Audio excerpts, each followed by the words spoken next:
ಬೆಂಗಳೂರಿನ ದಕ್ಷಿಣ ಲೋಕಸಭಾ ಕ್ಷೇತ್ರದ ಸಂಸದ ತೇಜಸ್ವಿ ಸೂರ್ಯ ಅವರಿಗೆ ಕಂಕಣ ಭಾಗ್ಯ ಕೂಡಿ ಬಂದಿದೆ. ದಾಂಪತ್ಯ ಜೀವನಕ್ಕೆ ಕಾಲಿಡಲು ಸಜ್ಜಾಗಿದ್ದಾರೆ ಸಂಸದ ತೇಜಸ್ವಿ ಸೂರ್ಯ. ಇನ್ನು ತೇಜಸ್ವಿ ಸೂರ್ಯ ಅವರ ಮದುವೆ ಮಾರ್ಚ್ 4ರಂದು ನಿಶ್ಚಯವಾಗಿದೆ. ಬಿಜೆಪಿ ಸಂಸದ ತೇಜಸ್ವಿ ಸೂರ್ಯ ಅವರು ಮದುವೆ ಆಗ್ತಿರೋ ಹುಡುಗಿ ಹೆಸರು ಶಿವಶ್ರೀ ಸ್ಕಂದ ಪ್ರಸಾದ್. ಶಿವಶ್ರೀ 3ನೇ ವಯಸ್ಸಿನಲ್ಲಿದ್ದಾಗಲೇ ಭರತನಾಟ್ಯ ಕಲಿಯಲು ಆರಂಭಿಸಿದ್ರು. ಗಾಯಕಿಯ ತಂದೆ ಜೆ ಸ್ಕಂದ ಪ್ರಸಾದ್ ಮೃದಂಗ ವಿದ್ವಾಂಸಕರಾಗಿದ್ದಾರೆ. ಈಗ ಇದೇ ಶಿವಶ್ರೀ ಸ್ಕಂದ ಪ್ರಸಾದ್ ಅವರನ್ನ ತೇಜಸ್ವಿ ಸೂರ್ಯ ಅವರು ಮದುವೆ ಆಗ್ತಿದ್ದಾರೆ. ತಮ್ಮ ಟ್ವಿಟರ್ ಖಾತೆಯಲ್ಲಿ ಶಿವಶ್ರೀ ಸ್ಕಂದ ಪ್ರಸಾದ್ ಅವರು ಯೂಟ್ಯೂಬ್ ನಲ್ಲಿ ಹಾಡಿದ ವಿಡಿಯೋವನ್ನ ಶೇರ್ ಮಾಡಿಕೊಂಡ ಪ್ರಧಾನಿ ನರೇಂದ್ರ ಮೋದಿ ಅವರು ಕನ್ನಡದ ಹಾಡಿನ ಬಗ್ಗೆ ಮೆಚ್ಚುಗೆ ಮಾತುಗಳನ್ನಾಡಿದ್ರು. ಶಿವಶ್ರೀ ಸ್ಕಂದ ಪ್ರಸಾದ್ ಅವರ ಕನ್ನಡದ ಈ ನಿರೂಪಣೆಯು ಭಗವಾನ್ ಶ್ರೀರಾಮನ ಭಕ್ತಿ ಮನೋಭಾವವನ್ನ ಸುಂದರವಾಗಿ ಎತ್ತಿ ತೋರಿಸುತ್ತದೆ. 2024ರಲ್ಲೂ ಇದೇ ಲೋಕಸಭಾ ಕ್ಷೇತ್ರದಿಂದ ಸ್ಪರ್ಧೆಯನ್ನ ಮಾಡಿ 2ನೇ ಬಾರಿ ಕೂಡ 34 ವರ್ಷದ ತೇಜಸ್ವಿ ಸೂರ್ಯ ಅವರು ಗೆಲುವನ್ನ ಸಾಧಿಸಿ ಪ್ರಸ್ತುತ ಸಂಸದರಾಗಿ ಕೆಲಸ ಮಾಡ್ತಾ ಇದ್ದಾರೆ. ನಮಸ್ಕಾರ, ಸಮಗ್ರ ನ್ಯೂಸ್ಗೆ ಸ್ವಾಗತ. ನಾನು ರಚನಾ ನಂಜುಂಡ. ಮೊದಲಿಗೆ ಎಲ್ಲಾ ಸಮಗ್ರ ನ್ಯೂಸ್ ವೀಕ್ಷಕರಿಗೂ ಹೊಸ ವರ್ಷದ ಹಾರ್ದಿಕ ಶುಭಾಶಯಗಳು. ಬೆಂಗಳೂರಿನ ದಕ್ಷಿಣ ಲೋಕಸಭಾ ಕ್ಷೇತ್ರದ ಸಂಸದ ತೇಜಸ್ವಿ ಸೂರ್ಯ ಅವರಿಗೆ ಕಂಕಣ ಭಾಗ್ಯ ಕೂಡಿ ಬಂದಿದೆ. ದಾಂಪತ್ಯ ಜೀವನಕ್ಕೆ ಕಾಲಿಡಲು ಸಜ್ಜಾಗಿದ್ದಾರೆ ಸಂಸದ ತೇಜಸ್ವಿ ಸೂರ್ಯ. ಇನ್ನು ತೇಜಸ್ವಿ ಸೂರ್ಯ ಅವರ ಮದುವೆ ಮಾರ್ಚ್ 4ರಂದು ನಿಶ್ಚಯವಾಗಿದೆ. ಬಿಜೆಪಿ ಸಂಸದ ತೇಜಸ್ವಿ ಸೂರ್ಯ ಅವರು ಮದುವೆ ಆಗ್ತಿರೋ ಹುಡುಗಿ ಹೆಸರು ಶಿವಶ್ರೀ ಸ್ಕಂದ ಪ್ರಸಾದ್.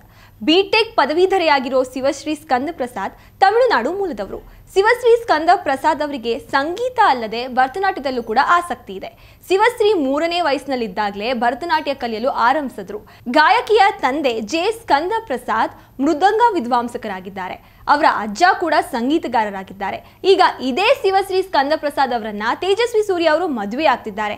ಇನ್ನು ಕಳೆದ ವರ್ಷ ಶಿವಶ್ರೀ ಸ್ಕಂದ ಪ್ರಸಾದ್ ಹಾಡಿದ ಗಾಯನಕ್ಕೆ ಪ್ರಧಾನಿ ಮೋದಿ ಅವರು ಉತ್ತಮವಾಗಿ ಆಡಿದ್ದೀಯಾ ಅಂತ ಹೇಳಿ ಟ್ವಿಟರ್ ನಲ್ಲಿ ಪ್ರಶಂಸೆ ವ್ಯಕ್ತಪಡಿಸಿದ್ರು. ತಮ್ಮ ಟ್ವಿಟರ್ ಖಾತೆಯಲ್ಲಿ ಶಿವಶ್ರೀ ಸ್ಕಂದ ಪ್ರಸಾದ್ ಅವರು ಯೂಟ್ಯೂಬ್ ನಲ್ಲಿ ಹಾಡಿದ ವಿಡಿಯೋವನ್ನ ಶೇರ್ ಮಾಡಿಕೊಂಡ ಪ್ರಧಾನಿ ನರೇಂದ್ರ ಮೋದಿ ಅವರು ಕನ್ನಡದ ಹಾಡಿನ ಬಗ್ಗೆ ಮೆಚ್ಚುಗೆ ಮಾತುಗಳನ್ನಾಡಿದ್ರು.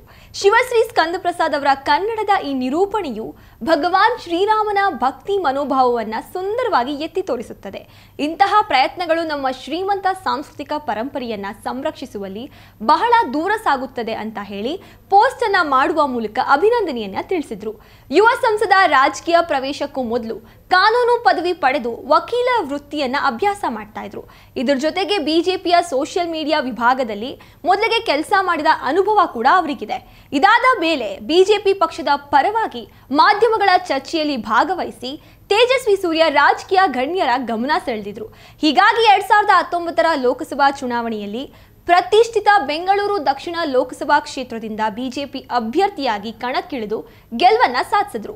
2024ರಲ್ಲೂ ಇದೇ ಲೋಕಸಭಾ ಕ್ಷೇತ್ರದಿಂದ ಸ್ಪರ್ಧೆಯನ್ನ ಮಾಡಿ 2ನೇ ಬಾರಿ ಕೂಡ 34 ವರ್ಷದ ತೇಜಸ್ವಿ ಸೂರ್ಯ ಅವರು ಗೆಲುವನ್ನ ಸಾಧಿಸಿ ಪ್ರಸ್ತುತ ಸಂಸದರಾಗಿ ಕೆಲಸ ಮಾಡ್ತಾ ಇದ್ದಾರೆ. ಹುಡುಗಿ ಯಾರಂತ ತಿಳಿದಿದ್ದು ಮದುವೆ ಯಾವಾಗ ಅನ್ನುವ ಪ್ರಶ್ನೆಗೆ ಉತ್ತರ ಕೂಡ ದೊರಕಿದೆ. 2025ರ ಮಾರ್ಚ್ 4ರಂದು ಬಿಜೆಪಿ ಯುವ ಸಂಸದನ ವಿವಾಹ ನಿಶ್ಚಯವಾಗಿದೆ. ಇದಾಗಿತ್ತು ಇಂದಿನ ಸಮಗ್ರ ನ್ಯೂಸ್ ವಿಶೇಷ. ನೋಡ್ತಾ ಇರಿ ಸಮಗ್ರ ನ್ಯೂಸ್, ಇದು ನೇರ ನುಡಿ.